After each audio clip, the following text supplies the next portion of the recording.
Fala pessoal, sejam bem-vindos à primeira parte do podcast Cara dos Esportes, pós-rodada, pós-domingo da semana 5 da NFL. Vou passar por todas as partidas do dia, não deixe também de escutar a segunda parte. Como você deve ter visto no título do podcast, tem um sorteio de R$100 no programa de hoje, que ao longo do programa eu vou revelar. Fazer um suspense aqui, escuta o programa todo, que em determinado momento você vai ouvir como participar desse sorteio. Vai ser bem simples, já adianto isso. Alguns recados antes da gente começar o programa. Twitch, Cara dos Esportes agora está na Twitch. Todas as minhas lives serão por lá. A gente já começou na quinta-feira, foi bem legal. Assistimos juntos ao jogo foi o jogo do Broncos e Colts. Como que eu poderia esquecer daquele jogo memorável? Siga lá o Cara dos Esportes, o link tá na descrição também. Siga lá e acompanhe todas as lives. Live sempre segunda-feira, quinta-feira, com certeza durante o Monday Night Football, Thursday Night Football. E eu vou sempre tentar encaixar uma live extra durante a semana. Essa semana vai ser na terça-feira, véspera do feriado. Então vai ser bem legal, não perca. E lembrar também que o parceiro oficial de apostas do podcast Cara dos Esportes é o Bodog, um dos sites mais tradicionais, mais antigos de apostas esportivas do mundo. Crie sua conta utilizando meu link para eles saberem que eu te mandei. Aposte por lá, tem muita variedade de aposta. Então é isso. Dados os recados, vamos começar falando de Los Angeles Chargers e Cleveland Browns. O jogo mais polêmico do primeiro horário do domingo, né? Mais uma vez envolvendo uma decisão polêmica do Brandon Staley, head coach dos Chargers, que eu vou falar um pouco mais pra frente. Mas um jogo equilibrado. Os dois times trocaram touchdowns. Esse jogo no ano anterior, né? Na temporada anterior, foi 40 e tanto, foi um grande jogo. Nesse também foi uma versão um pouco mais calma daquele jogo, né, em termos de pontuação, mas os dois times trocaram touchdowns, trocaram pontos. No final ali da partida, o Jacoby Brissett lançou uma interceptação com 2:44 para o fim, que parecia que tinha decretado a vitória do Los Angeles Chargers, né, com 2:55 pro fim da partida. Os Chargers recuperaram a bola, os Browns foram pedindo os timeouts dele, e com 1:14 pro fim da partida, os Chargers tiveram uma 4ª para 1 jarda na linha de 46, né? Basicamente no meio campo. Eles foram para conversão, não conseguiram, os Browns recuperaram a bola, eles avançaram até a linha de 35, chutaram um field goal de 54 jardas, e o field goal não foi bom, foi para fora. E os Chargers saem com a vitória por 30-28. Tem que começar por essa decisão do Justin Herbert, né? Porque eu vi muita gente reclamando lá no Twitter e tal, muitas críticas ao Brandon Staley. A matemática 100% apoia a decisão do Brandon Staley. Eu vi 2 modelos diferentes, né, de probabilidade de vitória, o da ESPN e o do Ben Baldwin, que é um dos principais nomes de analytics nas redes sociais. Ele escreve ou escrevia, não sei se ele ainda escreve, mas ele escrevia pelo menos pro The Athletic, que é um site importante. Ele produz muita pesquisa importante de analytics. O modelo dele também defendia a decisão do Brandon Staley e acabou dando errado. Quer dizer, os Chargers venceram o jogo, né? Então o quanto que deu errado. Mas a decisão foi correta porque ali você consegue a primeira descida, você precisa de apenas 1 jarda e você ganha o jogo. Ali você conquista. Você precisa de 1 jarda para garantir a vitória. Você tem o Justin Herbert, que é um grande quarterback, que fez um jogo muito bom. Você tem um jogo que a equipe correu muito bem com a bola. Acabou dando errado, mas tá embutido nas probabilidades a possibilidade de dar errado. Eu sei que o Cleveland Browns não tem um bom ataque aéreo. O Jacoby Brissett até conseguiu 230 jardas, mas não é um grande quarterback. Na interceptação ele mostrou bastante isso. Eu sei que você dá ali basicamente umas 30 jardas a mais pro Cleveland Browns. Nem isso, mas 25, 26 jardas. O punch provavelmente vai começar da linha de 20 jardas, vai sair pelo fundo do campo, vai começar pela linha de 20 jardas, então você deu 26 jardas pro Cleveland Browns. O problema é que, assim, isso eu falo sempre no podcast, se você for sempre agressivo ao longo da temporada, no geral, você vai ter um saldo positivo no resultado, do que você ir pro punch na maioria das vezes, e de vez em quando pra conversão de 4ª descida e tal, só nas muito óbvias. O problema é que o Brandon Staley não tem sido consistente. Em alguns momentos do ano passado, em retrospecto, ele mostrou uma inconsistência também. E esse ano, até hoje, ele estava sendo ultra conservador. Tava sendo tipo o Pete Carroll, que é o head coach do Seahawks, que é muito conservador. E nesse jogo, ele começou a ser muito agressivo, ultra agressivo. Ele tentou uma conversão de quarta descida logo no começo do jogo, que terminou em turnover on downs, né? Que também foi uma quarta para 2, era uma bem óbvia. Mas ele vai para essa decisão que é, assim... É difícil chamar de agressiva, porque a probabilidade toda diz que você deveria ir. Mas não era o tipo de decisão que ele estava indo. Então você vai numa aqui, você tem um volume pequeno de quartas descidas, acontece isso, uma que dá errado e que quase te custa o jogo e não tem o volume no agregado que você vai poder olhar para trás na temporada e você vai ver que você ganhou muito mais probabilidade de vitória do que perdeu. Então o Brandon Staley ser agressivo de vez em quando não funciona. E ele chegou num ponto que ele uniu o pessoal de Analytics com o pessoal que é mais conservador, né? Ele irritou o pessoal de Analytics nas 4 primeiras rodadas, e irritou o pessoal do chute nessa semana 5, né? Então, eu acho que foi a decisão correta. Acabou que não o passe incompleto, os Browns tiveram a chance, ainda chutaram um field goal de 54 jardas, que é uma probabilidade bem pequena, né? Mas, basicamente, o que os Chargers eram ali para os Browns não indo pro punch foram 26 jardas, né? E não é esse absurdo todo. Pra mim, foi a decisão correta. Eu achei que os Chargers jogaram muito bem no primeiro tempo, principalmente. O ataque foi bem menos na red zone. A equipe ainda sente bastante falta do Keenan Allen. Keenan Allen, que reclamou da decisão do Brandon Staley no Twitter. O Austin Ekeler, ele voltou a correr bem com a bola. Ele correu muito bem no último jogo. Correu bem novamente, né? Quase que teve um touchdown longo, né? Mas foi tacleado ali, faltando 1 jarda. Foram 71 jardas. Os Browns também... Foi um jogo que nenhum time conseguiu parar o jogo terrestre do outro, né? E os Browns tiveram o retorno de Jadeveon Clowney, tiveram o retorno do Myles Garrett. Os Chargers ainda estão sem o Joey Bosa, mas nenhuma das linhas defensivas conseguiu parar a linha ofensiva e os running backs dos adversários. Claro que os números dos Chargers são bem inflados pela corrida de 70 jardas do Austin Ekeler. Mas vitória para os Chargers, importante. Essa vitória vai contar do mesmo jeito na classificação pro final.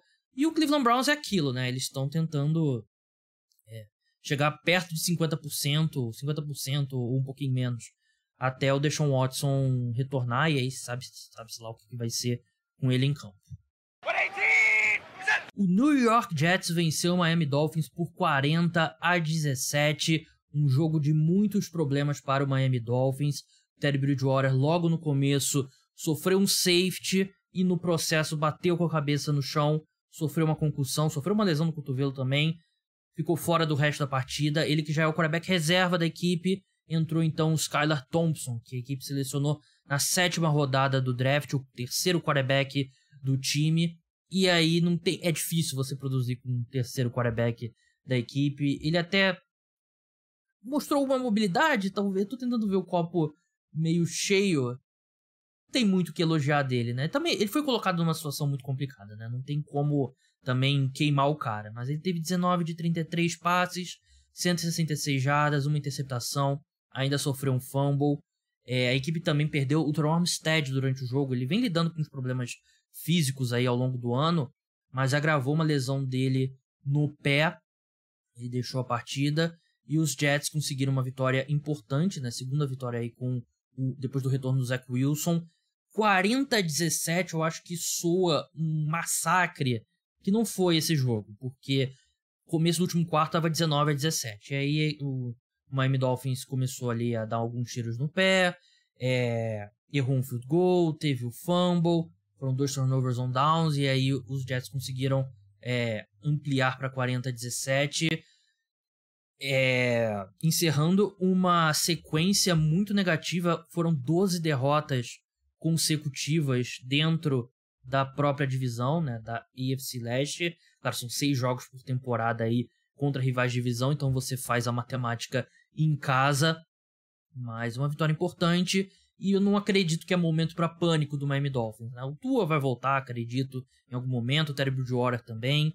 O Teron Armstead tem que ficar de olho porque ele é muito importante, ele é um cara suscetível à lesão, né? Mas foi um jogo que deu tudo errado, Não acho que é momento para pânico, mas do lado dos Jets é mais um passo na direção correta, né? O Zach Wilson foi espetacular, ele acertou 66% dos passes, 210 jardas, não lançou interceptação, que é um bom lado.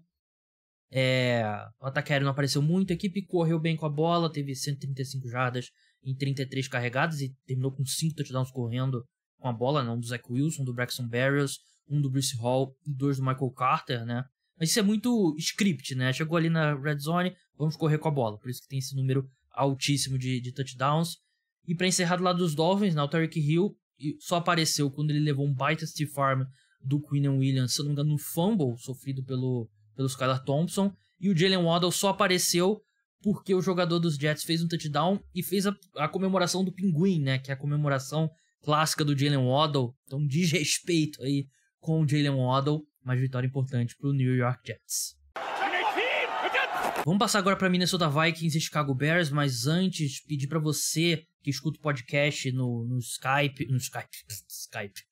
no Spotify ou no Apple Podcast para deixar 5 estrelas lá, porque ajuda nos rankings lá, as avaliações 5 estrelas. Se inscreve se você ainda não se inscreveu, liga as notificações, fala para os amigos escutarem. Se você gosta desse podcast, fala para um amigo seu que gosta de NFL. Vamos crescer aí nesse boca a boca, nessa propaganda aí, que é o melhor tipo de propaganda.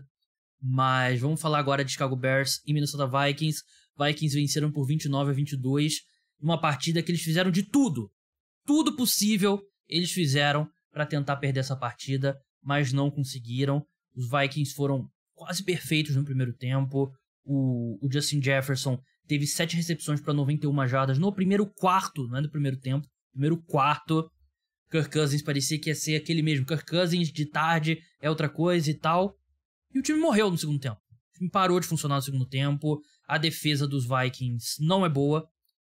Não consegue gerar pressão. A secundária é questionável, apesar do Cam Dantzler fez um jogo muito bom. Ele recuperou um fumble, tirando a bola da mão do jogador dos Bears. Teve alguns tackles importantes também. Mas foi impressionante como os Vikings morreram no segundo tempo. Deixaram os Bears voltarem na partida, né? O jogo parecia que estava caminhando assim para uma goleada do Minnesota Vikings, mas os Bears conseguiram com um field goal do Cairo, né? Cairo que não jogou semana passada por motivos pessoais. Ele conseguiu o field goal, colocou a equipe na frente por 22-21, mas os Vikings tiveram um drive logo em seguida de 7 minutos, viraram o jogo com um touchdown e uma conversão de 2 pontos. Mas assim, é mais um jogo que os Vikings vencem e não convencem, né? Teve o jogo semana passada contra o New Orleans Saints, que também não foram espetaculares, saíram com a vitória, mas é um time que você vê claramente muito problema ainda para ser consertado, principalmente na defesa, e você precisa ser mais consistente no ataque, né? Não é explodir no segundo quarto e não conseguir fazer nada por mais de 20 minutos depois. Tem que ter uma consistência melhor. O Justin Jefferson foi fenomenal. 12 recepções em 13 alvos, 154 jardas. Ele é fantástico. Ele é um dos melhores jogadores da NFL no geral, né? Não é um dos melhores wide receivers, não. Ele é um dos melhores jogadores da NFL, um dos melhores, sim, dos não quarterbacks mais importantes. E do lado do Justin Fields, o melhor jogo dele no ano, disparado. 15 de 21 passes, 208 jardas, um touchdown, nenhuma interceptação. Correu para 47 jardas também. Os Vikings que... Isso eles fizeram bem, né? Porque o Montgomery e o Khalil Herbert combinaram para 31 jardas, então conseguiram segurar o jogo terrestre. O Fields foi muito mais lá na improvisação e tal. Só que, assim, vitória moral para os Bears, não dá para dizer também, né? Não iria tão longe, mas se eu sou torcedor dos Vikings, eu não saio desse jogo muito animado, não. Vamos passar agora para Atlanta Falcons contra o Tampa Bay Buccaneers, mas antes, falar da promoção, né, do Pix de R$100, o que você vai precisar fazer. Eu coloquei um Google Doc, né, um formulário para você preencher, que está na descrição desse podcast. Você vai lá, preenche lá seu nome, contato celular, e-mail, e você precisa seguir o meu canal na Twitch. Cara dos Esportes lá na Twitch. Vai estar o link lá no formulário do canal também.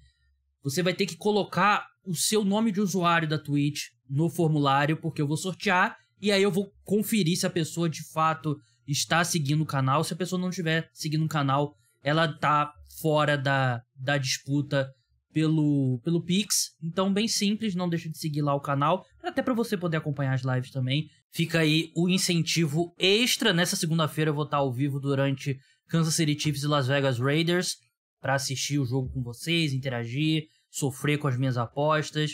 Então não deixe lá de seguir. Vamos falar da vitória do Tampa Bay Buccaneers para cima do Atlanta Falcons, 21-15. Um jogo que ficou marcado pelo verdadeiro assalto para cima do Atlanta Falcons. Um time que já tem tanta dificuldade, né? Ainda quando joga contra a arbitragem, fica complicado. Eu sei que o pessoal reclama muito de arbitragem e tal, todo esporte tem isso. E a minha tendência é não embarcar muito nessa. Mas esse domingo foi um dos erros mais absurdos que eu já vi. Claro que um erro no jogo de playoff, que define classificação para pós-temporada, Super Bowl e tal, sempre vai ser mais lembrado. Esse vai acabar sendo esquecido aí pela história.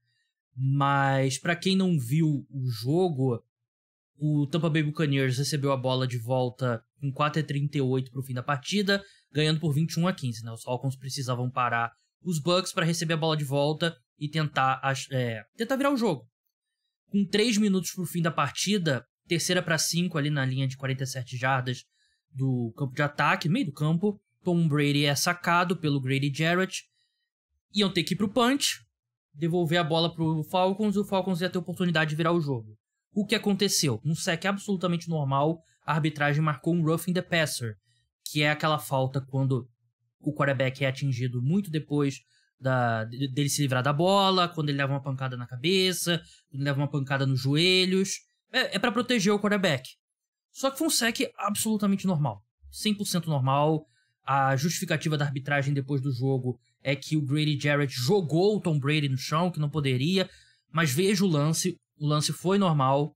E aí o Buccaneers gastou o relógio com o resto do mais 4, 5 jogadas e ganhou o jogo.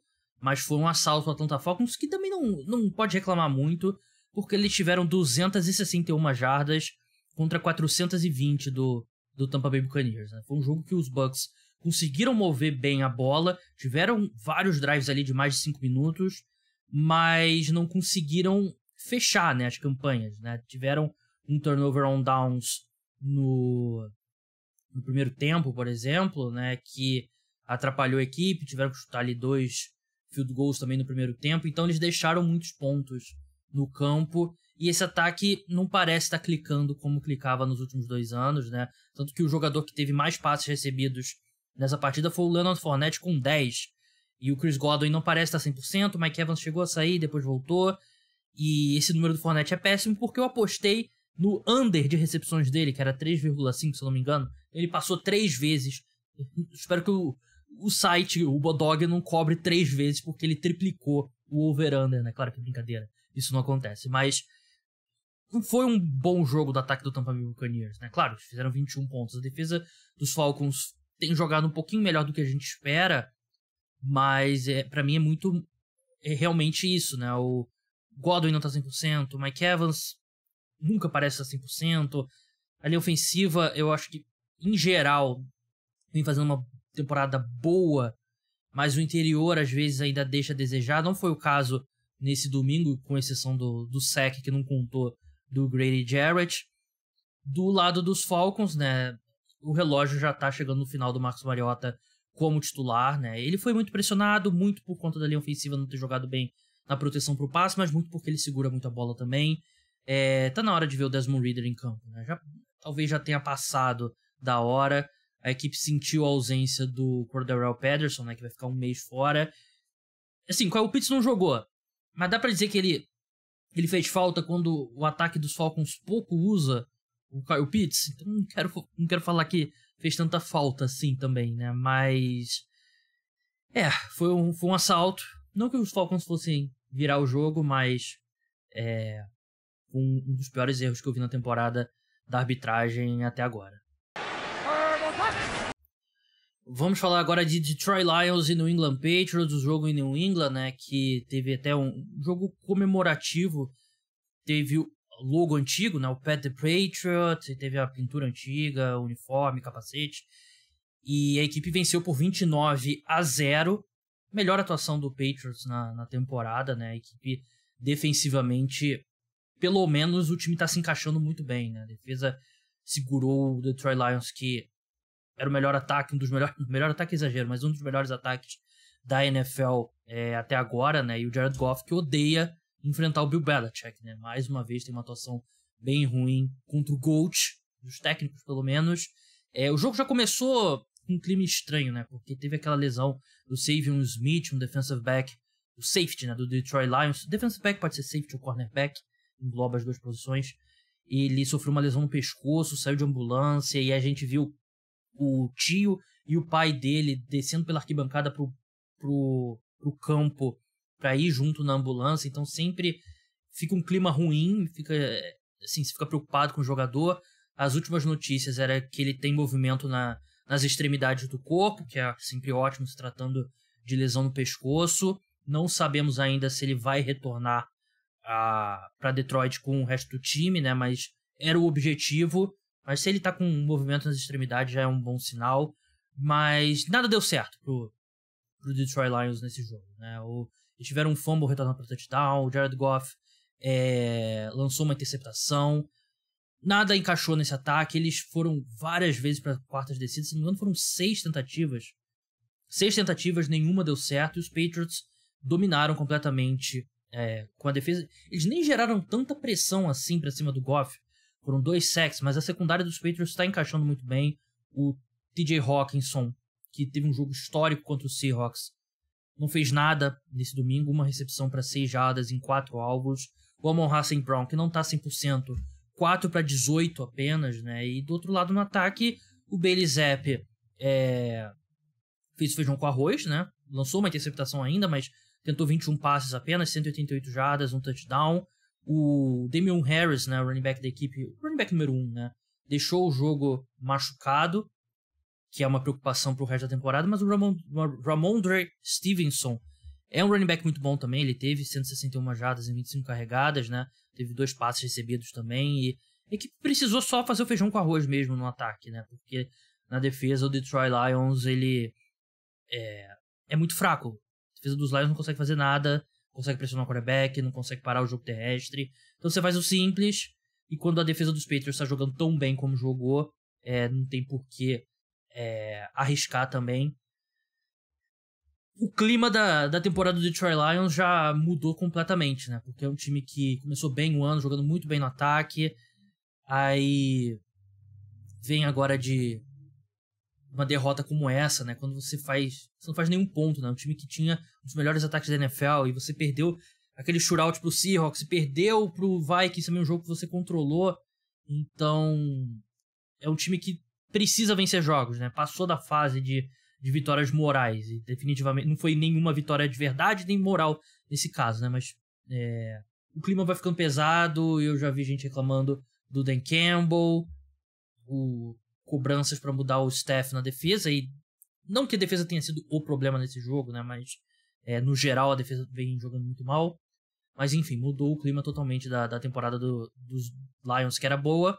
E os Patriots, a sensação é de que salvou a temporada, né? Pelo menos numa fase aí que você tá sem os seus 2 quarterbacks, o QB1, Mac Jones, e o QB2, Brian Hoyer. É bom ver essa defesa voltando a jogar bem, né? Porque é o que o Belichick faz bem. E dá pra ver que ele ainda tem dentro dele aí essa genialidade defensiva, mas ele, claro que ele é dono de vários hectares dentro da mente do Jared Goff. Vamos falar agora do atropelo do Buffalo Bills para cima do Pittsburgh Steelers, 38-3, um jogo que esperava-se uma vitória folgada do Buffalo Bills, mas não nesse nível. Foram 20 passes de 31 tentados para 424 jardas, 4 touchdowns e uma interceptação do Josh Allen, que basicamente matou essa partida no primeiro tempo. E foi uma partida que teve um touchdown longo logo de cara do Gabriel Davis.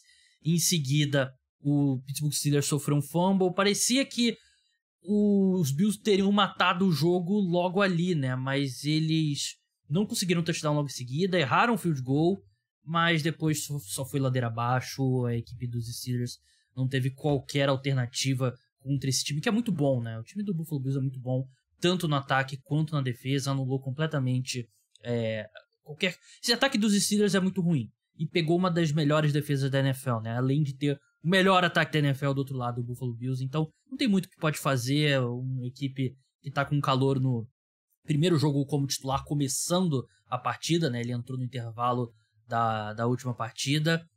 Não tem muito o que falar, né? O Gabriel Davis teve 171 jardas, mas em 3 recepções, né? Uma foi um touchdown de 98 jardas. Ele teve também outra recepção longa. Stephon Diggs, 8 para 102 e um touchdown. Do lado dos Steelers, o Deontay Johnson e o George Pickens fizeram algumas recepções bonitas ali, mas assim, difícil encontrar dois times em hemisférios mais opostos da NFL do que Buffalo Bills e Pittsburgh Steelers. Vamos para o jogo mais animado da tarde. O New Orleans Saints derrotou o Seattle Seahawks por 39-32. Um jogo que o Seahawks... Quer dizer, o Saints saiu na frente com um field goal, os Seahawks viraram, aí os Saints viraram de novo, aí os Seahawks viraram de novo, aí os Saints viraram de novo, aí os Seahawks chegaram a virar de novo, só que aí mais uma vez o Saints virou a partida e venceu por 39-22. Um jogo que deixou uma fila enorme depois da partida para pedir desculpa pelo Taysom Hill. Foi o grande cara da partida, ele teve 3 touchdowns correndo com a bola, 1 passando a bola, ele recuperou um fumble jogando no Special Teams. Tudo isso no banco do meu time do Fantasy Football, é verdade, mas uma grande partida dele. E do lado do Seahawks, mas uma grande atuação do Geno Smith, né? 16 de 25 para 268 jardas, 3 touchdowns. Ele tem desenvolvido uma química muito boa, muito rápido com o Tyler Lockett e com DK Metcalf, mas é o que a gente viu na semana passada, né? A defesa do Seahawks é muito ruim, e mesmo contra um ataque fraco como é o do New Orleans Saints, foi totalmente atropelado. Não parecia estar pronto pro Taysom Hill, né? Que é algo que todo time já devia estar preparado. O Taysom Hill vai entrar em campo, ele vai correr com a bola, né? Ele teve 112 jardas terrestres, teve uma corrida de 60 jardas, né? E a equipe não parecia preparada para o Taysom Hill, que eu acho que é bem preocupante. E do lado do Saints, é uma vitória importantíssima, né? Acho que mantém a equipe viva na temporada, porque vem jogando mal, teve lesões, não teve o Michael Thomas novamente, não teve o James Winston novamente, como eu falei, o Andy Dalton foi o quarterback, e tem uma diferença bem grande entre você sair dos 5 primeiros jogos com 2 vitórias e 3 derrotas, e sair com 1 vitória e 4 derrotas, né? Dá uma sensação de que a temporada acabou, e a temporada do Saints continua viva.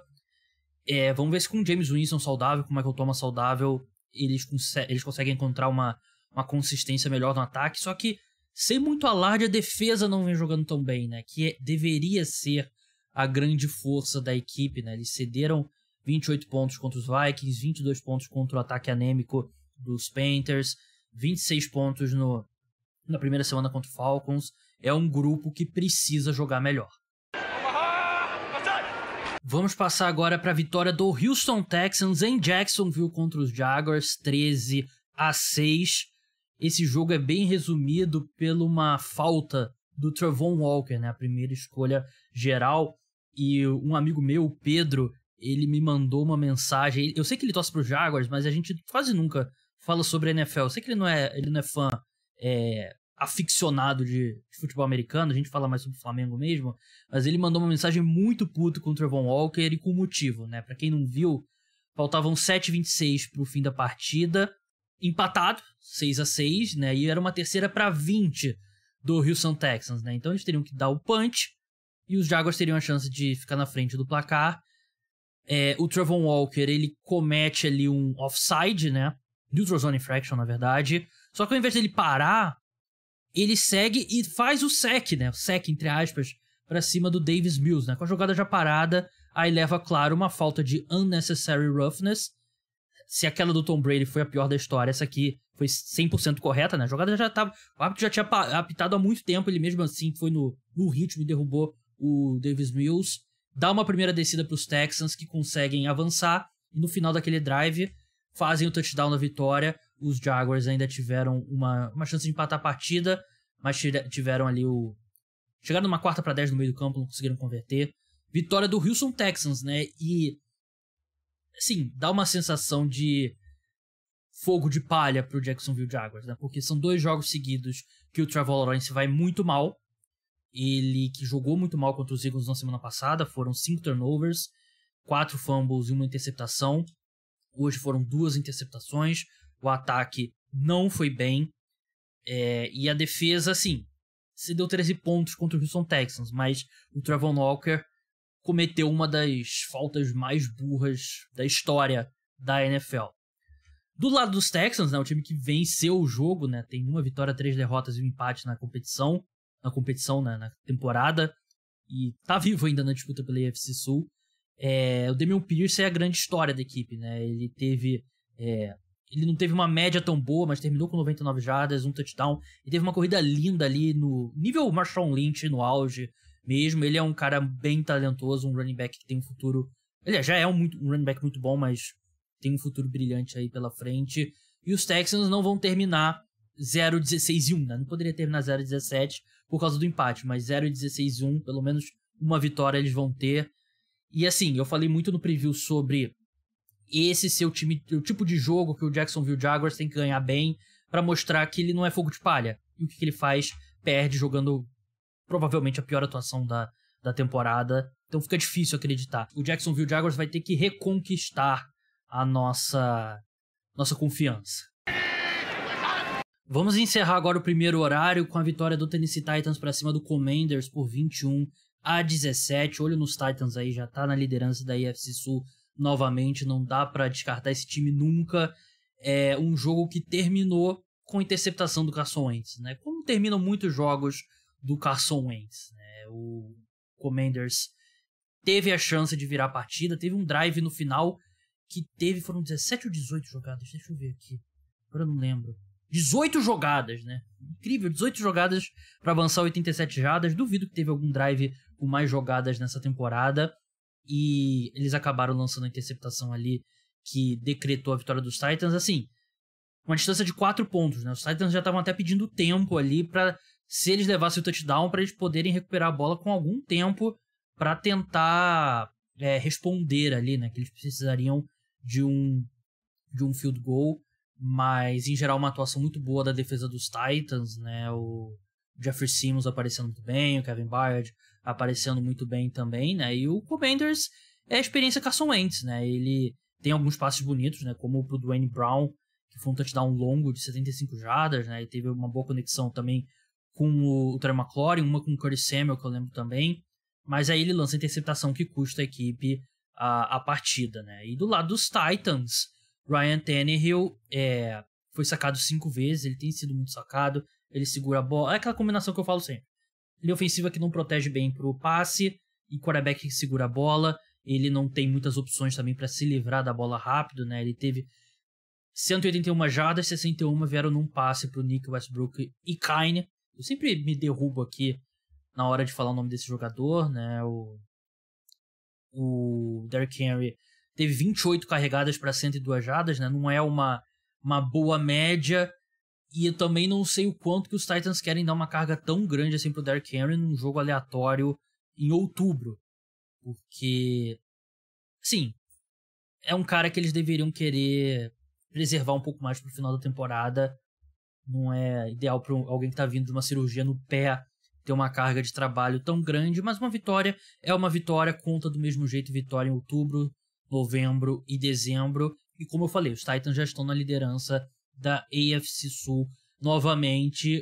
Antes de passar para o próximo jogo, o jogo de Londres, eu só quero pedir desculpa um pouco pelo barulho no fundo, porque o barulho não é no meu lado. O barulho é no lado lá do Gabriel Queiroz, meu amigo jornalista, que estava lá no jogo entre Giants e Packers. Ele foi o nosso correspondente internacional. Então por isso que tem o barulho da torcida, porque ele tá lá, literalmente lá no estádio.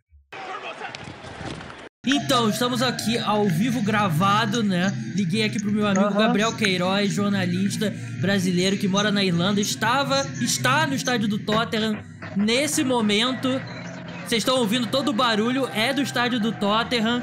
Ele tá lá exatamente aqui no estádio. Pro jogo dos Giants. Torcedor dos Giants, ele, assim como eu. E ele foi lá assistir ao jogo. Grande virada dos Giants.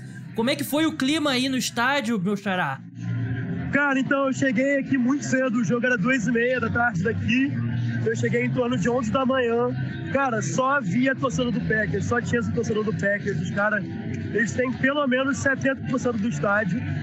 E aí, cara, cheguei perto de uns torcedores do Giants, bebi aqui pré-jogo, fizemos festa, muito divertido o clima. E aí, cara, quando começou o jogo, só tinha os caras, o Packers abriu 17-3, se não me engano, Aaron Rodgers, como sempre, doutrinando, a torcida do Giants calada, do Packers cantando, o som do estádio é dos caras, o locutor é deles, e a gente começou mal, mas depois a gente começou a correr bem, Daniel Jones começou a passar melhor a bola, o meu herói, Saquon Barkley, começou a correr, a gente começou encostando o placar, eu falei, mano, vai ser um negócio aqui louco. E aí a gente conseguiu virar, sem acreditar ainda, deixou 5 minutos no relógio pro Aaron Rodgers, todo mundo já falando, é muito tempo pra ele, muito tempo, de fato, ele marchou o campo todinho, eu já tava ficando meio murcha, a torcida aqui perto de mim meio murcha, quando a gente consegue 2 passes defletados, cara, segurando os caras, deixando, sei lá, 15 segundos no relógio, foi um nervosismo, assim, absurdo, mas um dos melhores dias da minha vida, cara, não tem como resumir isso em tão pouco tempo falando, não, incrível. Grande vitória dos Giants, né, 27-22, eu assistindo aqui de casa, eu fiquei maluco, imagino o Queiroz também assistindo de lá, mas realmente, é isso mesmo que aconteceu, né? Os Giants chegaram a estar 17-3, atrás no placar, né, o primeiro tempo da equipe não foi bom, mas a equipe voltou muito melhor pro segundo tempo, e quando o Saquon Barkley voltou pro jogo no último quarto, a equipe conseguiu aquele drive gigantesco de 8 minutos. Não, foram... Isso, 8 minutos, 15 jogadas, 91 jardas. Conseguiu o touchdown que empatou a partida, depois virou o jogo.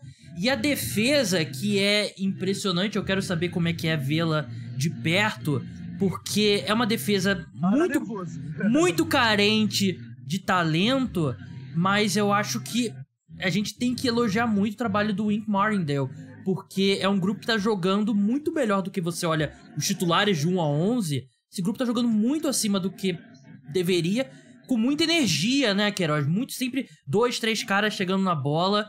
É aquela coisa da importância do esquema, né? Quando você tem uma defesa que, em termos de talento, é muito fraca. Não, exatamente. E não só a defesa, Gabriel. O Wink Martindale, o defensive coach novo que veio do Ravens, ele é excelente. A gente vê... Se você tirar o Kayvon Thibodeau, que é um rookie, algum safety, algum corner que já tá um pouco mais de tempo no time, são caras muito inexperientes, muito novos, nenhum cara de muito nome. Mas é uma unidade que vem jogando, assim, num conjunto muito bem. E é, assim, surpreendente, porque jogada-chave da partida, ela aparece, sabe? Não é o tempo todo, ela não é constante durante o jogo. Ela toma big play, ela faz falta, mas ela, em momentos decisivos, ela aparece como um todo. Se você for fazer uma média, é uma defesa que vem jogando muito bem, sabe? E a mesma coisa a gente pode dizer do ataque. Para mim, hoje, o Brian Daboll, o head coach da equipe, já pode ser considerado um dos melhores head coach, se não da NFL, com certeza da temporada. Porque o trabalho que ele vem fazendo com o elenco medíocre no nível da palavra mesmo, de mediano, o Giants está jogando num nível muito mais alto do que deveria, sabe?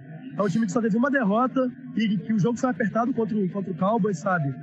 Foi no prime time, porque o Daniel Jones não pode ganhar em prime time. Não sei se aqui Londres chega a ser um prime time, mas ele venceu e, assim, coisa de louco, cara. Uma experiência absurda. É um time que dá orgulho de ver jogar, mesmo sem jogadores de muito nome, cara. Mas o espírito... Aí, ó, o time tá saindo agora de campo. Não sei se dá pra ouvir a torcida gritando. Tá saindo do outro lado do estádio, onde tem mais torcedores do Giants. Eu acabei ficando mais do lado do Packers. Mas, assim, como um todo, é um time que tá dando muito, muito, muito orgulho de ver. Mesmo sem grandes estrelas, além de Saquon. See you, bro. Thank you very much. Um cara que acabou de despedir de mim, que tá aqui perto do jogo.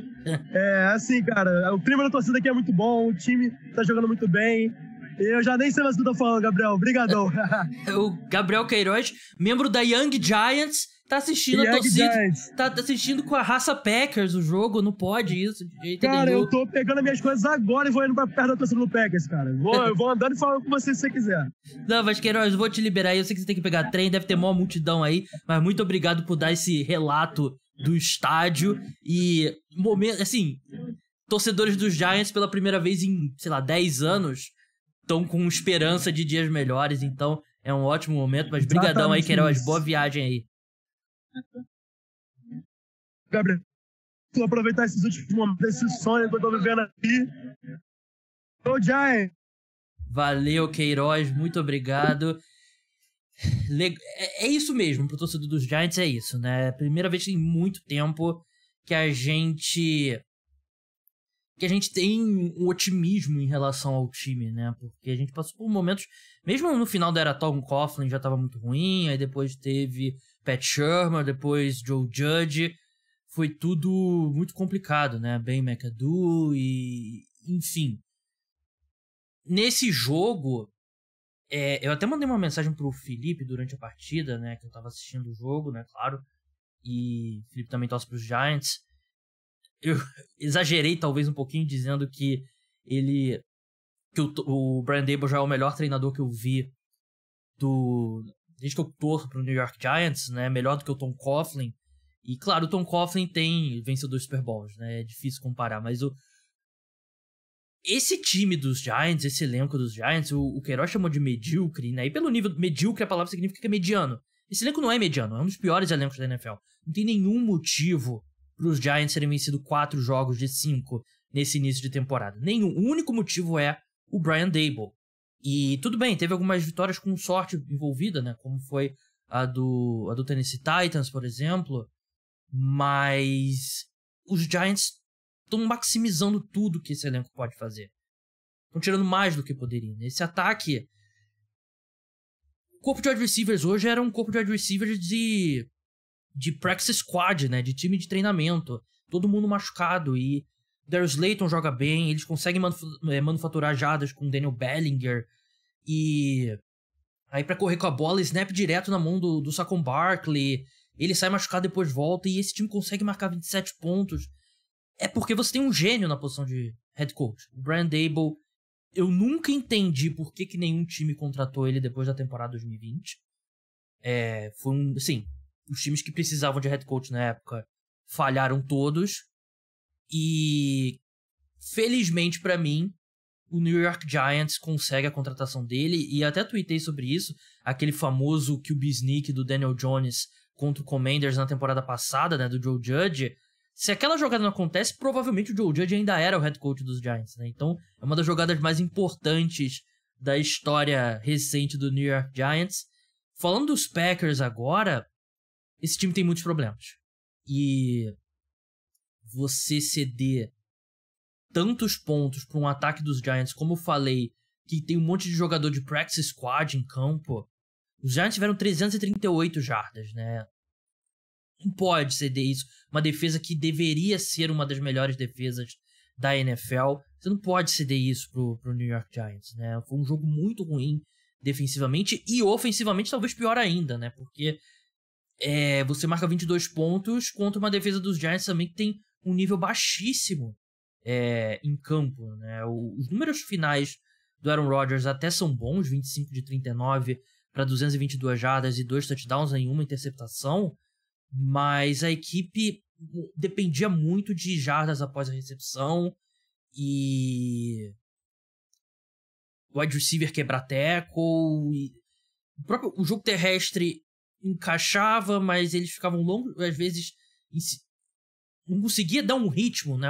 Aquela coisa por exemplo, a Atlanta Falcons semana passada correu com a bola acho que 5, 6 vezes seguidas, a mesma jogada, e conseguiu avançar. Essa defesa dos Giants não é boa, né? Apesar de ter elogiado, acho que jogou acima do que pode, ainda mais sem, por exemplo, o Leonard Williams, perdeu a Dory Jackson durante o jogo também, mas é um time dos Packers que preocupa muito, porque não era pra estar sofrendo contra um time como os Giants, era pra estar jogando bem melhor nos dois lados da bola, mesmo no ataque a gente sabendo das mudanças no corpo de wide receiver, não era pra estar sofrendo tanto pra mover a bola contra os Giants. Então, oficial, eu dou autorização pro torcedor dos Packers ficar com medo, ligar o sinal de alerta, porque é um time que foi pra prorrogação com os Patriots com o terceiro quarterback em campo e perderam para um time do New York Giants que tá no primeiro passo de uma reconstrução, mas como torcedor dos Giants eu tô muito feliz com o desempenho do time, muito esperançoso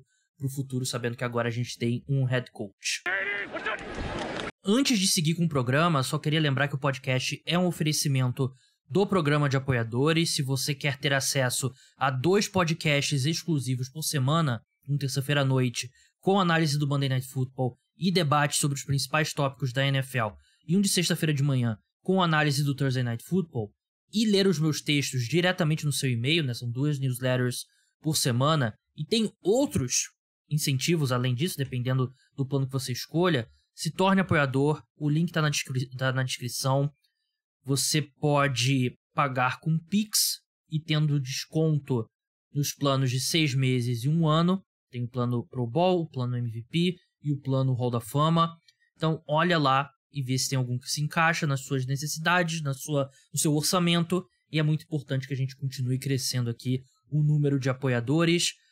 Vamos para os jogos agora do segundo horário, começando pela vitória do 49ers para cima do Carolina Panthers, 37-15. Esse jogo a gente não precisa ficar muito tempo, foi um atropelo total do 49ers. O ataque dos Panthers é completamente inepto. O Baker Mayfield faz uma temporada muito ruim, mesmo com a ressalva de que o Matt Rhule, que é o head coach, o Ben McAdoo, coordenador ofensivo, são péssimos. Ele por si só faz uma temporada muito ruim. E os Panthers nunca tiveram uma chance aqui, ainda mais contra a forte defesa do San Francisco 49ers, que teve algumas baixas durante o jogo. O Nick Bosa saiu da partida. O Emmanuel Mosley, que é talvez o melhor defensive back da equipe, né? Ele ou o Fanga, ele sofreu uma lesão que parece ser ligamento. Torcer pra não ser, mas meio feia ali, já no final do jogo, com a partida decidida. Foi um jogo que o 49ers dominou completamente. O ataque jogou bem, né? A defesa dos Panthers é muito boa. Mas hoje o Jimmy Garoppolo foi bem. A equipe correu muito bem com a bola. Foram 153 jardas terrestres. O Brandon Ayuk apareceu bem recebendo passe. Foi um jogo até que o Deebo Samuel não apareceu tanto, né? Nem ele, nem o George Kittle. Foi mais acionado, mas também 47 jardas em 5 recepções. Foi um jogo bem tranquilo pro 49ers, né? E eu não confiava muito nesse ataque, né? Porque a gente viu no último jogo deles dependendo muito de big play, né? Teve uma big play do Deebo Samuel. Outra foi uma pick six e tal. Nesse domingo o ataque funcionou ali consistentemente. Teve uma ajudinha da defesa também com a pick six do Emmanuel Mosley, né? Mais segunda rodada consecutiva que o 49ers tem uma pick six. Mas é isso, né? O Carolina Panthers é um time completamente inepto nos 2 lados da bola. Quer dizer, não, desculpa. Não vou falar nos 2 lados da bola. A defesa foi muito mal nesse domingo. Mas é uma defesa muito boa em geral. Mas o ataque é completamente inepto. Vamos passar para os jogos que foram competitivos no segundo horário. Primeiro, um que não foi tão competitivo assim, que foi a vitória do Dallas Cowboys para cima do Los Angeles Rams, 22-10. Parecia que os Rams dariam sinais de vida no ataque. Eles que tinham pela primeira vez em 15 anos passado um jogo sem nenhuma jogada com mais de 20 jardas. Eles tiveram 2 big plays, né? Uma com o Cooper Kupp, um touchdown de 75 jardas. Teve uma recepção longa do Tutu Atwell, 54 jardas também. Mas tirando isso, o ataque também não conseguiu produzir absolutamente nada. Mais um jogo nulo do Allen Robinson, 3 recepções para 12 jardas. O Cooper Kupp, ele teve 7 para 125, mas 75 vieram numa recepção que ele conquistou após fazer a recepção. As outras foram 6 recepções para... Tô tentando fazer conta aqui ao vivo. 6 recepções para 50 jardas, né? Que vem sendo a história do Cooper Kupp, né? Foi assim contra o 49ers, né? Muita recepção, mas os times contendo ele bem, né? E a linha ofensiva, mais uma vez, tendo problemas, né? Foram 5 sacks, 35 pressões, né? Claro, quando você enfrenta o Micah Parsons, que nem estava 100% e ainda assim conseguiu 2 sacks, né? E jogou muito bem, alguns snaps como linebacker, outros como edge rushers, mas esse ataque dos Rams tem problemas seríssimos. Eu até brinquei no Twitter, né, que se tem alguém que começou a assistir a NFL esse ano, é difícil acreditar que o Los Angeles Rams é o atual campeão. E a justificativa é bem simples, né? O time perdeu muitos jogadores bons, né? Perdeu muitos titulares importantes. E é um elenco que não é nada profundo. Eles botaram todas as fichas deles pra conquistar o Super Bowl. Conquistaram o Super Bowl. Mas cobra um preço isso, né? Jogadores importantes vão embora porque você não tem dinheiro, você não tem escolhas altas o suficiente para renovar esse elenco, então é bem... O diagnóstico aqui é bem simples, né? E do lado do Dallas Cowboys, mais um jogo sem o Dak Prescott, e as notícias são que ele tem poucas chances de voltar na semana 6 contra o Philadelphia Eagles, então provavelmente veremos Cooper Rush na próxima semana. Ele nem precisou fazer muita coisa, né? A defesa jogou muito bem, e o ataque correu com a bola muitas vezes, 34 carregadas para 163 jardas, mas sempre aquela ressalva que eu faço aqui com vocês, né? Porque esse número é o número total. Aí você investiga um pouco, 57 vieram numa corrida do Tony Pollard, né? E aí você vê que a média não foi tão boa assim, né? Jogada após jogada. O ataque não foi bem, mas não precisou ir bem, né? Porque a defesa dominou completamente o ataque dos Rams, mas claro, acho que de todos os jogos do Cooper Rush até agora, esse foi o pior, né? Ele teve 10 de 16 passes, 102 jardas, nenhum touchdown, nenhuma interceptação. Ele foi pressionado, né? O Aaron Donald, por exemplo, teve 2 sacks. Teve um que ele estava sendo segurado, foi falta, porque foi holding contra ele, e ele ainda assim conseguiu o sack. Mas, o Cooper Rush é um quarterback reserva. E a equipe venceu o jogo, ele não cometendo erros, ele já ajuda bastante. Então, nesse ponto, ele ajudou bastante. Vamos encerrar a segunda janela de partidas desse domingo com a vitória do Philadelphia Eagles para cima do Arizona Cardinals, 20-17. Um jogo pouco mais difícil que a gente esperava, né? O Philadelphia Eagles vinha atropelando todo mundo. A defesa dos Cardinals jogou muito bem e vem jogando muito bem, né? Depois daquela partida desastrosa contra o Kansas City Chiefs na semana 1, se você pega os números, por exemplo, em EPA por jogada nas últimas 3 semanas, a defesa do Cardinals é a 6ª colocada, né? E se vocês estão escutando barulho, é porque meu cachorro, excepcionalmente desse domingo, tá aqui no meu quarto gravando podcast comigo, né? Estão vendo a medalhinha aqui na coleira dele, ele se coçando. Mas um jogo muito disputado, né? O Philadelphia Eagles, que é o leão do segundo quarto, fez apenas 7 pontos. Luke! Ô, Luke! Ó! Desculpa. Fez apenas 7 pontos no segundo quarto, né? Cara, bem. Agora parou aqui do meu lado. Fez 7 pontos no segundo quarto, enquanto os Cardinals fizeram 10, né? Então, pela primeira vez, o Philadelphia Eagles perdeu um segundo quarto na temporada, né? E no final do jogo, a bola puniu o Arizona Cardinals por decisões ruins da equipe, né? Ela recebeu a bola com 1:45 de volta, né? Precisando um field goal para empatar a partida, o touchdown para virar o jogo, né? Já não tinha timeouts. Eles conseguiram uma primeira descida na linha de 34 jardas do campo de ataque, e acho que o Kyler Murray entrou um pouco em pânico, né? Ao invés de chamar a jogada ali na linha de scrimmage mesmo, ele fez o spike. Aí na jogada em seguida, né? Ele correu 9 jardas, foi tacleado dentro de campo e teve que ir pro spike de novo. E de novo eu achei que ele foi um pouco afobado. Mas de qualquer forma, em 3 jogadas eles deram 2 spikes, não sobrou mais jogada. Eles tiveram uma 4-1, tiveram que chutar o field goal de 43 jardas. O field goal não foi convertido, saiu pela direita ali da trave.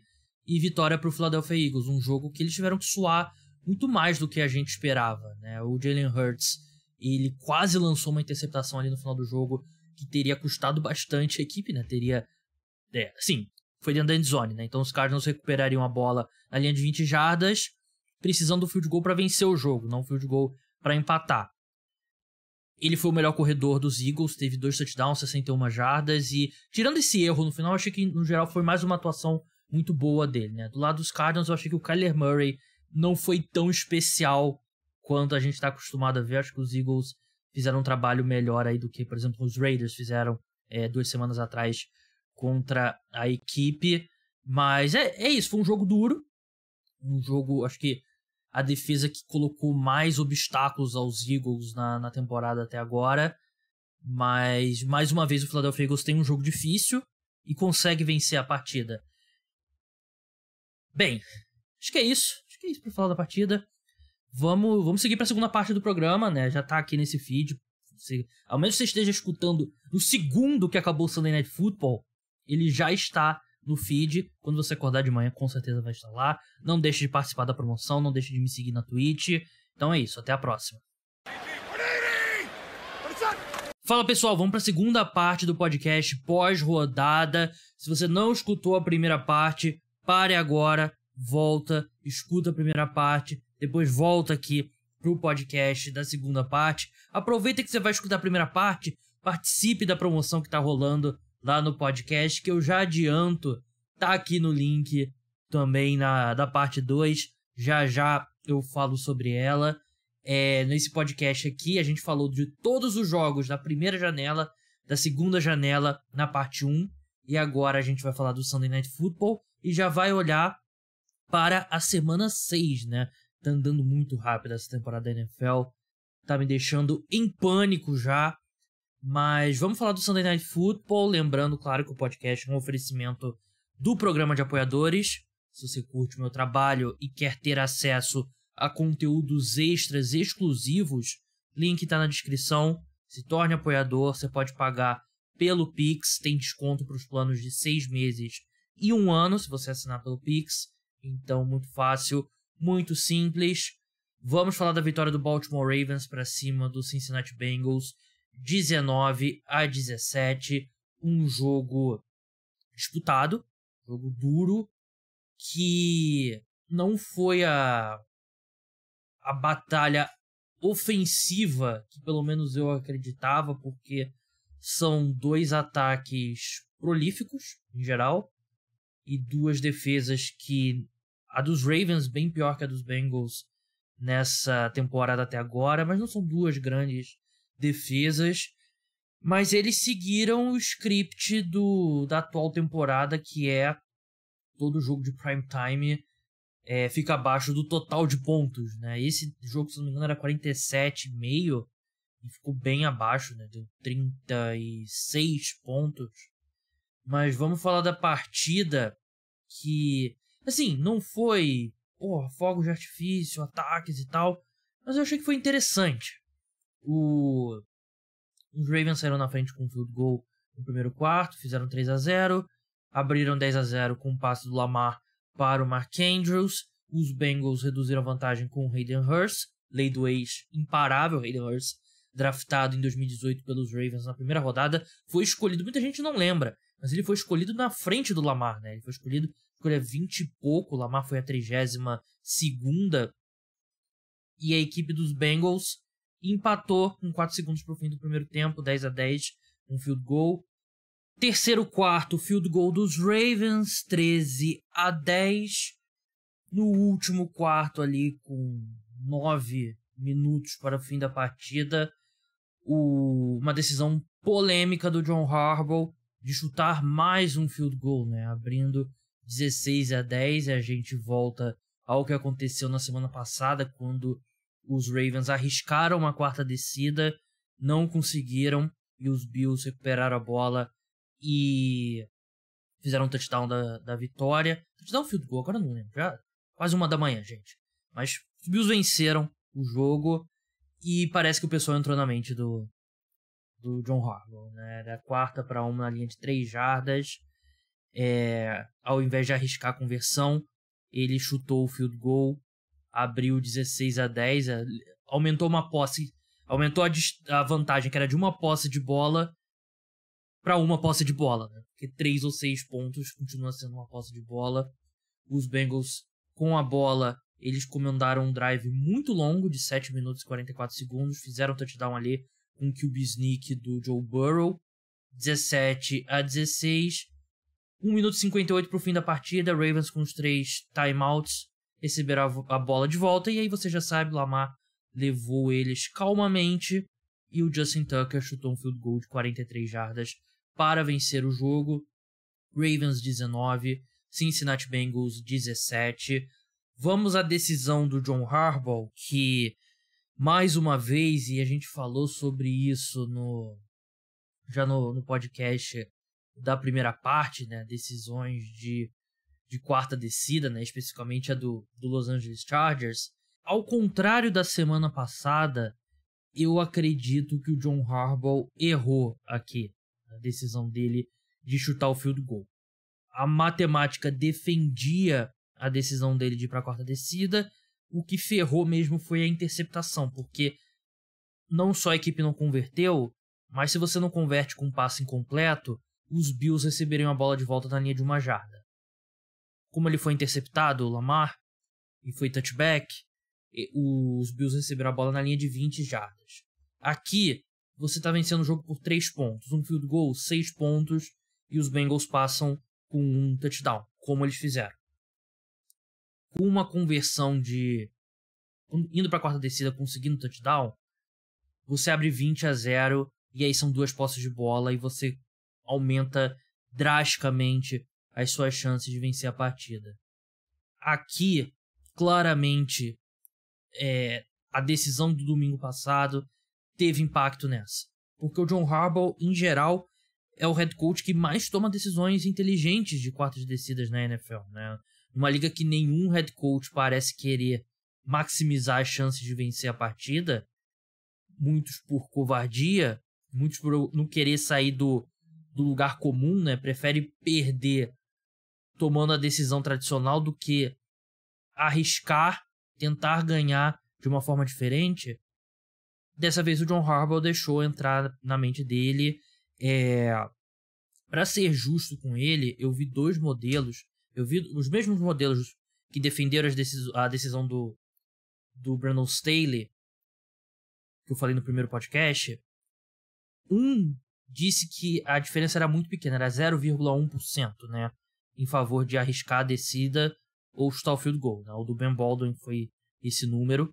O da ESPN deu uma vantagem grande para ir para a quarta descida, e meu feeling aqui, meu olhômetro, e olhando os 2 modelos, eu discordo um pouco do Ben Baldwin. Eu acredito que os Ravens deveriam ter arriscado e poderiam ter perdido, mas poderiam ter vencido esse jogo de forma mais tranquila. Os números dizem que venceriam de forma mais tranquila, provavelmente, né? Aumentaria suas chances de vencer essa partida. Então não gostei do John Harbaugh e fico preocupado. Numa temporada que a gente já perdeu o Brandon Staley, né? Que ele foi ultra agressivo hoje, mas o resto da temporada tinha sido conservador. A gente perdeu o John Harbaugh também, né? Eu digo a gente, o grupo das Analytics, do qual eu sou entusiasta. Não sou cientista de dados, claro, mas sou entusiasta. Seria um golpe pesado. Mas o jogo em si, vamos falar do jogo em si. Primeira boa notícia para o Baltimore Ravens é que eles conseguiram conter o Ja'Marr Chase, né? O Ja'Marr Chase que foi fantástico contra eles na temporada passada. Dessa vez ele teve 7 recepções, mas foram 50 jardas apenas em 12 alvos, né? 12 alvos para 50 jardas é um número bem baixo. O ataque dos Bengals em geral não foi muito criativo, né? O Zach Taylor continua prejudicando esse ataque com muita corrida com o Joe Mixon, muito tosse pro Joe Mixon, né? Que você joga a bola lá atrás e espera que ele vá recuperar, basicamente. Não gosto dessa chamada dele com o Joe Mixon, ainda mais atrás de uma linha ofensiva que não é das melhores. O ponto positivo foi que a linha ofensiva que é tão questionada começou com 2 sacks, que acho que dá pra discutir muito na conta de quem você coloca, e certamente, assim, pra gente avançar no podcast e não parar muito nesse ponto, que eu tenho falado muito ao longo da temporada, no mínimo 50-50, mas a linha ofensiva conseguiu segurar o resto do jogo, né? Foram 2 sacks, acho que no primeiro quarto, ou no primeiro, outro no começo do segundo, depois mais nenhum. Joe Burrow foi bem protegido na maior parte da partida. O mesmo pode ser dito pro Lamar Jackson, que também vinha aceitando um número alto de sacks, né? A gente viu o retorno do Ronnie Stanley. Ele chegou a sair, voltar, mas já faz uma diferença grande. Então, não achei que a pressão foi fator para nenhum dos dois quarterbacks. Agora, o Lamar deixou muito ponto em campo. Teve 2 passes longos, que eu lembro aqui de cabeça. O último pro Devin Duvernay, que ele estava totalmente livre, que poderiam ter sido touchdowns, e essa vitória deveria ter sido mais tranquila. Eu achei que o Baltimore Ravens foi consideravelmente o melhor time, né? Mais criativo, mais inteligente em geral e... Enfim, eu achei que os Ravens foram o melhor time hoje, né? Até achei que a vantagem de 2 pontos não condiz o que foi. E muito por conta, o Lamar lançou uma interceptação, o Joe Burrow também lançou uma interceptação, as duas foram bem ruins, mas se ele completa pelo menos um desses 2 passes longos, acho que os Ravens não sofrem no final do jogo. E claro que a ausência do Rashad Bateman foi bem sentida aí pelos Ravens, né? Que ele se tornou... Quer dizer, o primeiro alvo dos Ravens é o Mark Andrews, mas o Rashad Bateman se firmou como o principal wide receiver e vinha fazendo uma boa temporada. Então, a ausência dele foi notável, porque você olha, teve 10 alvos pro Mark Andrews, 7 pro Devin Duvernay, e aí teve 2 pro DeMarcus Robinson, 2 pro Tylan Wallace, 2 pro James Proche segundo, 2 pro Isaiah Lively, 1 pro Kenyan Drake e 1 pro Josh Oliver, né? Então só 2 caras que tiveram um volume alto, né, de passes, mas enfim, vitória do Baltimore Ravens, que é importante para estancar a sangria, né? Porque o time vem 2 derrotas bem dolorosas nas últimas 2 semanas, né? Pro Miami Dolphins e pro Buffalo Bills. Começar 2-3, uma vitória, uma derrota, né? Que seria contra o rival de divisão, seria complicado. Enquanto os Bengals, que vem de 2 vitórias, perde mais um jogo e é um time que não se encaixa. E eu imagino, se tiver alguém assistindo a NFL, começou a assistir a NFL nessa temporada, de convencer que o Cincinnati Bengals e o Los Angeles Rams foram os finalistas da temporada passada, vai ser difícil, né? Porque os dois não estão jogando bem. Os Rams é mais notável, né? Os problemas da equipe, mas o Bengals também tem. E é um negócio que... acho que eu já falei aqui sobre no podcast, né? O Cincinnati Bengals ter alcançado o Super Bowl com o Zac Taylor pode custar a equipe. Porque o Zac Taylor não é um bom head coach. Ele era assistente do Sean McVay, mas ele não é uma mente ofensiva boa. Ele não é criativo. Ele não chama bons jogos. Ele não tem um bom ritmo nas chamadas. Ele não vai bem em... O feeling dele com as situações de jogo não é bom. E... eu não sei. Precedente para você demitir um head coach 1 ano depois dele ser campeão. Quer dizer, campeão da conferência.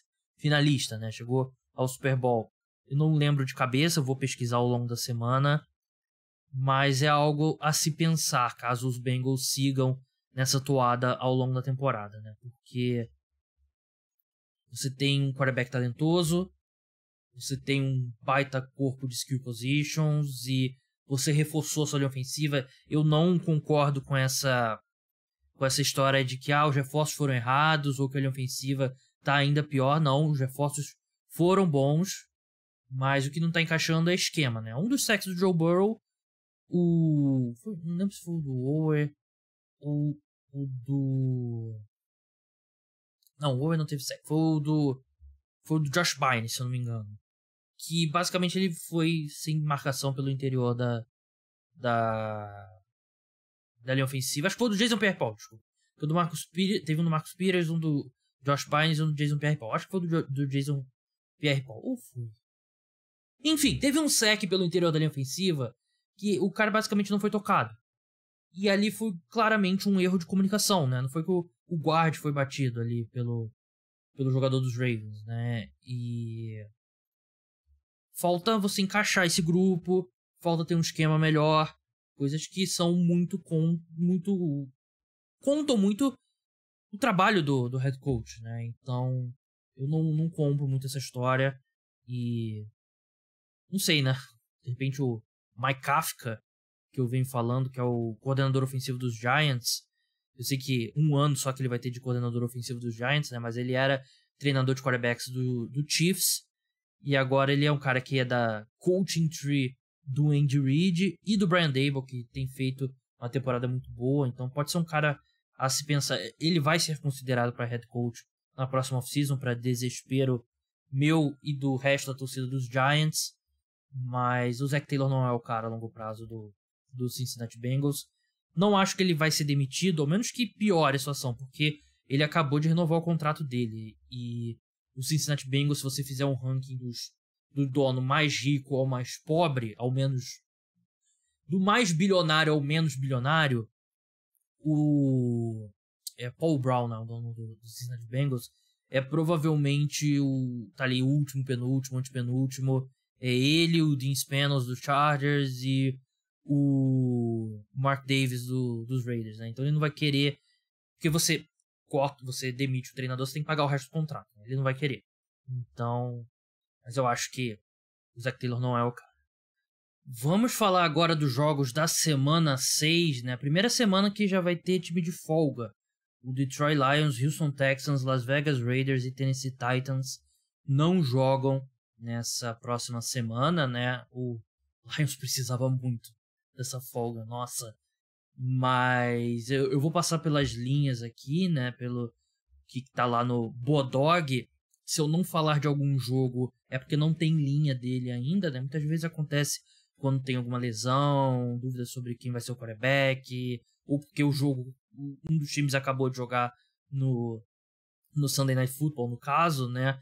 Mas lembrando que você pode apostar criando uma conta no Bodog usando o meu link. Então, se você quer apostar num site dos mais tradicionais do mundo, confiável, e que tem tudo que você pode querer de aposta, não só futebol americano, mas tudo, crie sua conta utilizando o meu link que está na descrição.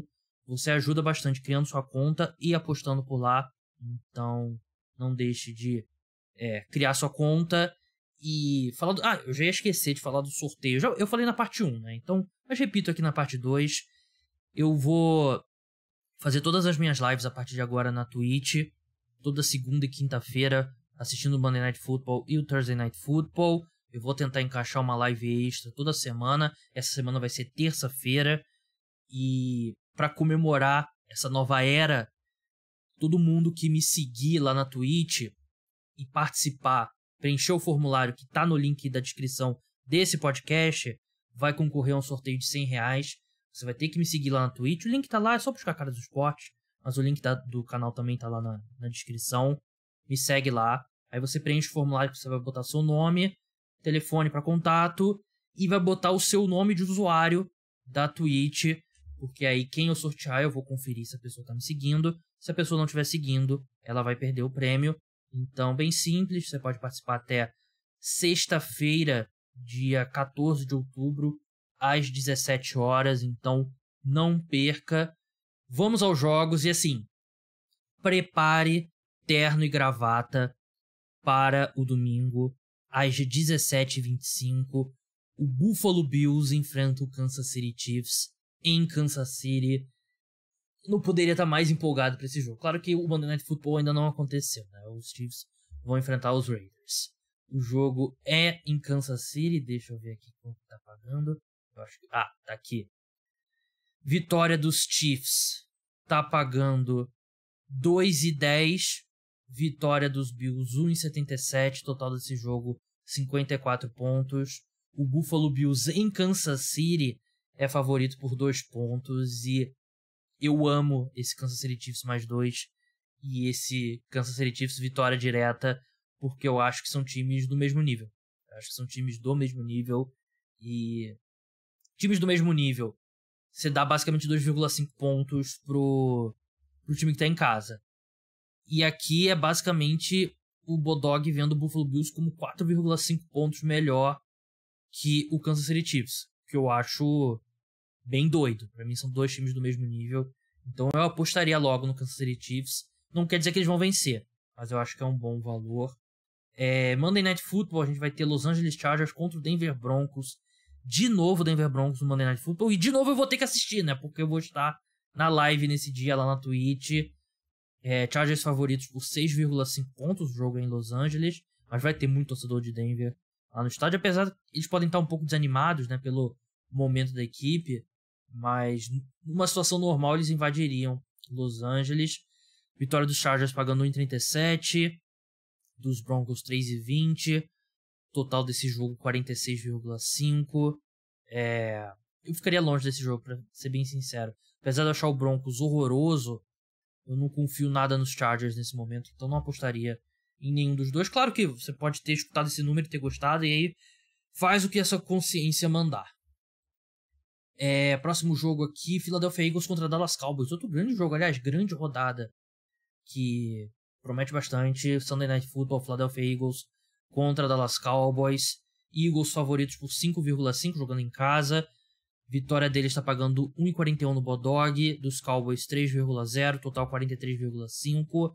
Não parece que teremos Dak Prescott. O que saiu de notícia é que tem chance, mas ele não deve jogar contra os Eagles. Mas é um jogo bem interessante. O Dallas Cowboys defesa está jogando incrivelmente bem. É um jogo legal, um jogo bem interessante. E eu acho que 5,5 pontos é muito ponto aqui. Muito ponto. De repente você aposta no Cowboys mais 5,5. E se o deck voltar, essa linha vai diminuir para 4 provavelmente. Mas é uma pra gente acompanhar ao longo da semana. Seattle Seahawks contra Arizona Cardinals. Esse jogo que os dois times vêm jogando melhor, né? O Seahawks perdeu pro Saints, mas o ataque continua jogando muito bem. Os Cardinals têm dado sinais positivos na defesa. O jogo é em Seattle, mas o favorito é o Arizona Cardinals, surpreendentemente, né? Seahawks está pagando 2,20 a vitória, lá no Bulldog. Dos Cardinals pagando 1,71, total 51 pontos.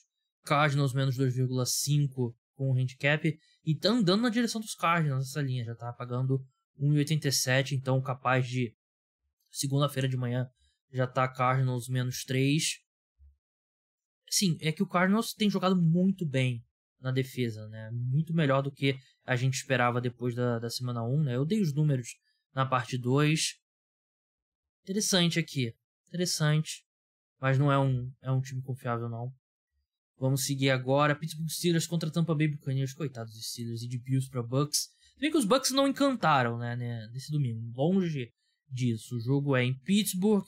Vitória dos Steelers paga 3,80 no Bulldog. 1,27 dos Bucks. Total 43. Steelers mais 7,5. Bucks favoritos por 7,5. Eu gosto bastante desse under aqui. Menos de 43 pontos totais. 2 ataques bem ineptos. Então, acho que de todas as apostas até agora... Não gostei bastante do Chiefs. Mas eu gostei bastante desse total menos de 43 pontos dos dois times. Atlanta Falcons contra 49ers. Falcons, vitória tá pagando 3,20. Jogo em Atlanta. Vitória do 49ers 1,37. Total 42,5. 49ers menos 6.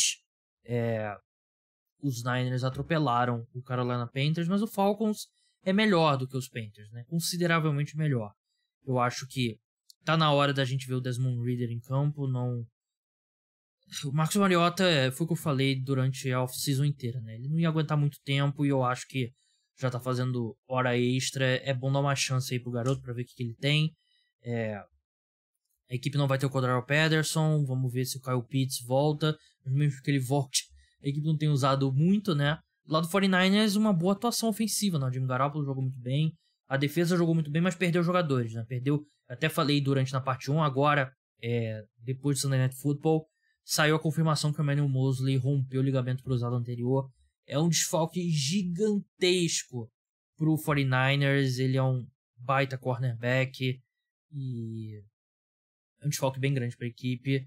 Nick Bosa deixou o jogo também, mas parecia um pouco mais precaução do que algo sério. Então, a princípio, eu não ficaria preocupado com o Nick Bosa.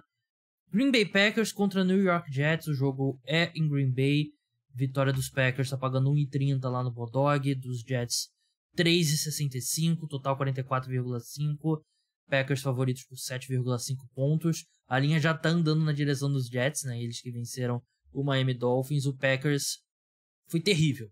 Terrível contra os Giants, jogou muito mal. Depois de ter jogado muito mal contra os Patriots. É um ataque muito ruim, a defesa tá deixando muito a desejar. Porque o ataque, a gente já esperava os problemas. Da defesa, não. Dito isso, 3,65 por uma vitória dos Jets eu não apostaria, mas Jets mais 7,5 eu apostaria, porque eu não gostaria de ter... Eu não gostaria de nenhuma das duas, mas eu não gostaria de ter que depender dos Packers vencendo por 8 pontos ou mais nesse estágio. Cleveland Browns contra New England Patriots, o jogo é em Cleveland, os Browns favoritos, vitória dos Browns pagando 1,60, dos Patriots 2,40, Browns favoritos por 3 pontos, total 42, a gente não sabe qual quarterback será do New England Patriots, né? O Bailey Zappi começou jogando hoje, vamos ver se o Mac Jones retorna, o Brian Hoyer não pode voltar, né? Que ele foi colocado na injury reserve, então tem que ficar pelo menos acho que 4 semanas fora.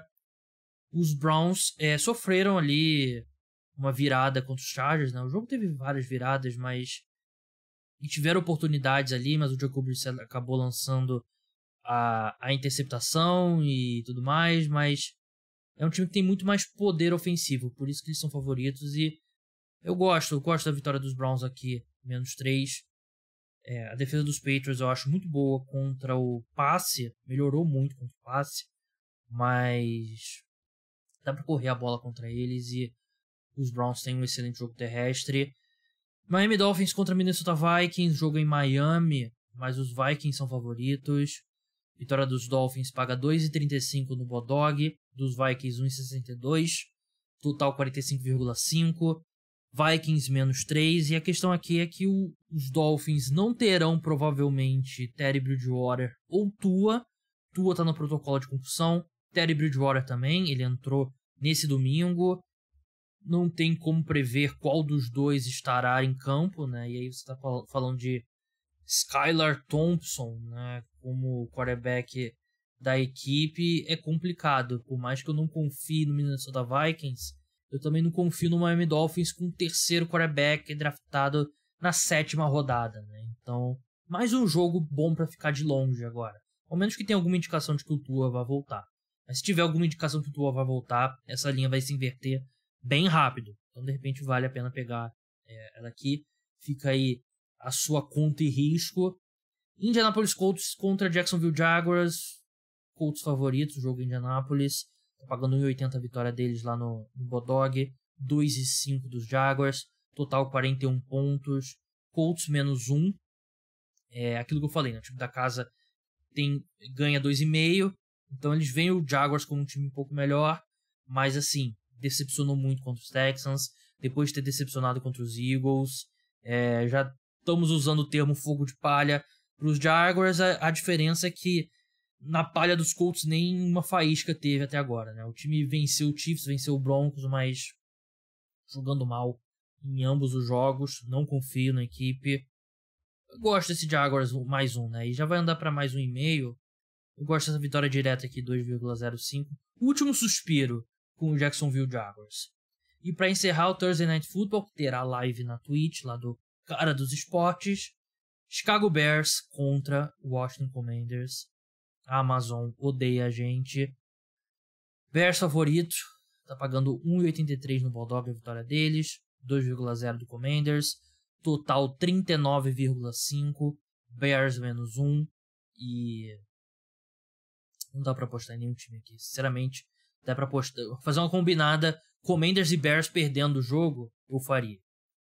Bem, é isso, pessoal. O podcast Cara dos Esportes pós-rodada chega ao fim. Muito obrigado a todos que escutaram. Terça-feira, programa exclusivo para apoiadores. Eu e o Rodrigo Moisés. Retorno aguardado pelos fãs. Depois, por volta de 9 horas, live na Twitch. Quarta-feira, preview da rodada. Quinta-feira, programa de NBA, um preview da Conferência Oeste. Então, não falta conteúdo no podcast Cara dos Esportes. Muito obrigado a todos que acompanham, muito obrigado a todos que apoiam. Se você não é um apoiador, se torne um. Então, até a próxima. Tchau!